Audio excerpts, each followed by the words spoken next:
பரிகாரத்தாலாம் தலையெழுத்தை மாற்ற முடியாது. எந்த ஜோசியரும் யார் தலையெழுத்தையும் மாற்றவே முடியாது. அது முதல்ல புரிஞ்சுங்க. ஜோசியர் கேன் ஒன்லி ஃபோர்டெல், முன்கூட்டி சொல்லலாம். What will happen, how will be your ஃபியூச்சர்னு சொல்லாமல் ஒழிய ஐ வில் சேஞ்ச் யுவர் ஃபியூச்சர்னு சொன்னா அவன் ஏமாத்துறான்னு அர்த்தம். Nobody can change anybody's fate. முருகன்கிட்ட போய் சரணாகதி ஆகுங்கன்னு சொல்லுவேன் நான் அடிக்கடி. என்ன அருணகிரிநாதர் ஒரு பாட்டில் அழகாக சொல்வார், அவன் கால்பட்டு அழிந்தது இங்கு என் தலைமையில் அயன் கையெழுத்து என்பார்.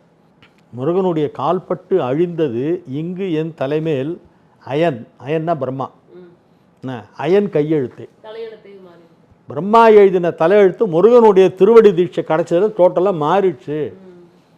அப்போ நம்ம தலையெழுத்தை மாற்றணும்னா என்ன பண்ணோம், முருகனுடைய திருவடியில் போய் சரணாகதி ஆகணும். அவனுடைய கால் தலையில் பட்டுதுன்னா பிரம்மா எழுதின எழுத்து மாறிடும். ஏன்னா பிரம்மாவையே சின்ன வயசில் இவர் கூப்பிட்டு ஜெயிலில் அடைச்சவராச்சே. முருகர் அவ்வளோ சக்தி வாய்ந்த கடவுள் இல்லையா. விஷ்ணு பகவத்கீதையில் நான் தான் சுப்பிரமணியன்றார், பெருமாள் சொல்கிறார்.